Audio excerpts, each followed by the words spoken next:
ನಮಸ್ತೆ ವೀಕ್ಷಕರೇ, ಕಲಾ ಧ್ಯಾನಕ್ಕೆ ಸ್ವಾಗತ. ನಾನು ನಳಿನಾಡಿ, ಸಾಹಿತಿ, ಸಂಶೋಧಕಿ ಹಾಗೂ ಹವ್ಯಾಸಿ ಪತ್ರಕರ್ತೆ.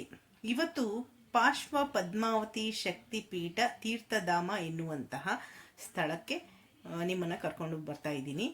ನೀವು ನೋಡ್ತಾ ಇದ್ದೀರಾ, ಏನೋ ಒಂದು ವಿಶೇಷವಾದಂಥ ಒಂದು ದೇಗುಲವನ್ನು ನೀವು ಹಾಗೆ ಗಮನಿಸ್ಬೋದು. ಹಾಗೂ ಸೂರ್ಯಾಸ್ತಮ ಆಗ್ತಾ ಇದೆ. ಏನೋ ಒಂದು ವಿಶಿಷ್ಟ ಅನುಭವ ಅಲ್ಲಿ ಆಗ್ತಾ ಇದ್ದನ್ನು ನೀವು ಗಮನಿಸ್ಬೋದು.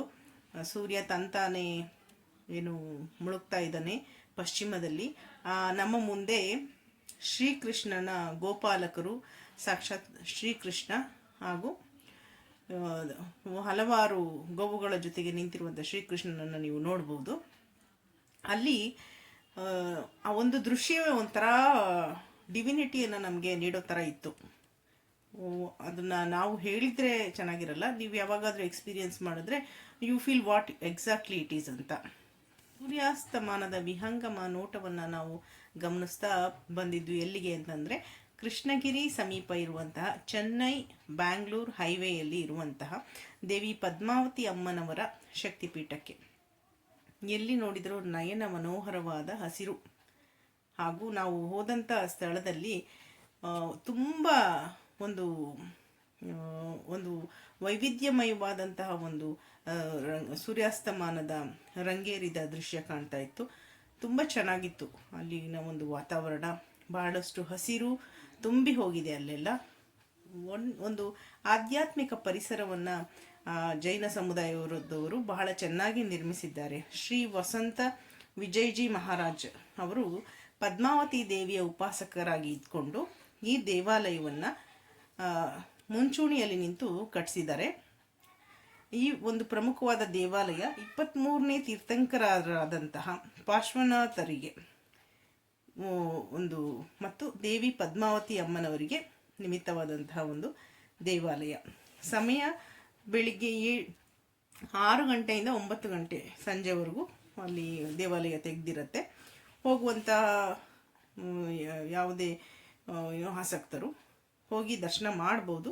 ಅಲ್ಲಿ ಉಳಿದುಕೊಳ್ಳುವಂತಹ ಒಂದು ವ್ಯವಸ್ಥೆಯನ್ನು ಸಹ ಮಾಡಿದ್ದಾರೆ.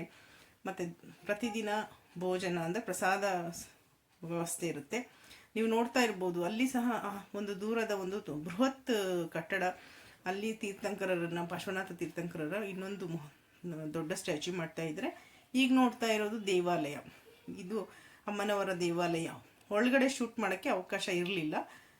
ಒಳಗೆ ಹೋದ್ರಂತೂ ಬಹಳ ಅದ್ಭುತವಾದಂತಹ ಏನು ವಿವಿಧ ತೀರ್ಥಂಕರರ ದೃಶ್ಯಗಳು, ಆಮೇಲೆ ಪಾರ್ಶ್ವನಾಥರ ಒಂದು ಧ್ಯಾನಸ್ಥ ದೃಶ್ಯ, ಪದ್ಮಾವತಿ ಅಮ್ಮನವರು ಧ್ಯಾನಕ್ಕೆ ಕುಳಿತಿರುವಂತಹ ಕಪ್ಪು ಶಿಲೆಯಲ್ಲಿ ಮಾಡಿರುವಂತಹ ಅದ್ಭುತವಾದಂತಹ ಒಂದು ದೇವಿಯ ಒಂದು ವಿಗ್ರಹ, ಭಾಳ ಬೃಹತ್ತಾದಂಥ ವಿಗ್ರಹ. ಆಕೆಯ ಕಣ್ಣುಗಳನ್ನು ನೋಡ್ತಾ ಇದ್ದರೆ ಪದ್ಮಾವತಿ ಕಣ್ಣುಗಳಲ್ಲಿ ಸಹ ನಮಗೆ ಪದ್ಮವೇ ಒಂದು ಕಾಣಿಸ್ತದೆ. ಅಷ್ಟು ಒಂದು ಸುಂದರವಾದಂಥ ದೃಶ್ಯ. ಅಮ್ಮನನ್ನು ನೋಡ್ತಾ ಇದ್ದರೆ ನೋಡ್ತಾನೇ ಇರಬೇಕು ಅನಿಸುತ್ತೆ. ಆ ದೇಗುಲದ ಮುಂದೆ ಸಹ ಒಂದು ಲೋಟಸ್ನ ಮಾಡಿದ್ದಾರೆ. ಪದ್ಮಾವತಿ ಅಮ್ಮನವರ ಒಂದು ವಿಹಂಗಮ ನೋಟ ಏನಿದೆ, ಒಂದು ಧ್ಯಾನಸ್ಥ ಮನಸ್ಸುಗಳಿಗೆ ತುಂಬ ಶಕ್ತಿಯನ್ನು ತುಂಬಿಸುತ್ತೆ. ಆ ದೇಗುಲದ ಒಳಗೆ ಕಾಲಿಟ್ಟರೆ ನಿಮಗೆ ಮಿನಿ ಇದು ಮಿಂಚು, ಕನ್ನಡಿ ಜೊತೆಗೆ ಅದ್ಭುತವಾದಂತಹ ಇದು ಮಾಡಿದ್ದಾರೆ ಚಿತ್ರಕಲೆ. ಅದೇ ರೀತಿ ಆರ್ಟ್ ಆ್ಯಂಡ್ ಆರ್ಕಿಟೆಕ್ಚರು ಬಹಳ ವಿಭಿನ್ನವಾಗಿ ಮಾಡಿದ್ದಾರೆ ಅವರು. ಗುರೂಜಿಯವರು ಬಹಳ ಆಸಕ್ತಿಯಿಂದ ಪ್ರತಿಯೊಂದನ್ನು ಅವರು ಇಂಚಿಂಚು ಗಮನಿಸ್ಕೊಂಡು ಹಿಂಗೇ ಆಗಬೇಕು ಅಂತ ಬಹಳ ಅದ್ರ ಶ್ರದ್ಧೆ, ಭಕ್ತಿ, ಆಮೇಲೆ ಅಮ್ಮನವರ ಒಂದು ಅನುಗ್ರಹ ಅಲ್ಲಿ ಕಾಣಿಸ್ತದೆ ನಿಮಗೆ. ಆ ಒಂದು ದೇಗುಲದ ಪಕ್ಕ ಇನ್ನೂ ಕನ್ಸ್ಟ್ರಕ್ಷನ್ ಆಗ್ತಾ ಇರುವಂಥದ್ದು ಬಹಳಷ್ಟು ಇದೆ. ಏನು ಅಲ್ಲಿ ಯಜ್ಞಶಾಲೆ ಈ ಥರದ್ದು ಸಹ ಕನ್ಸ್ಟ್ರಕ್ಷನ್ ಆಗಿದೆ ಆಲ್ರೆಡಿ.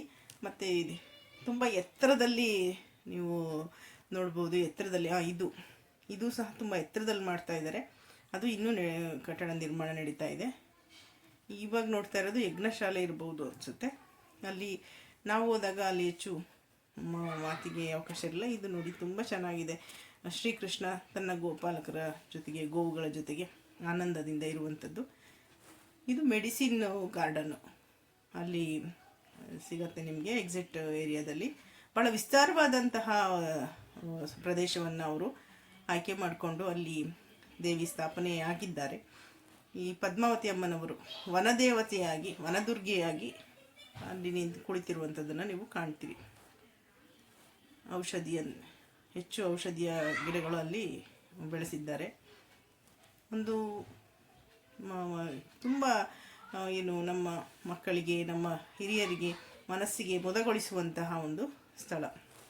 ಭಕ್ತಿಯಿಂದ ಯಾರೇ ಆದರೂ ಬಂದು ನೋಡಬಹುದಾದಂತಹ ಆಧ್ಯಾತ್ಮಿಕ ಪರಿಸರವುಳ್ಳ ಒಂದು ವಿಭಿನ್ನವಾದಂತಹ ಸ್ಥಾನ, ದೇವಿಯ ಶಕ್ತಿಪೀಠ.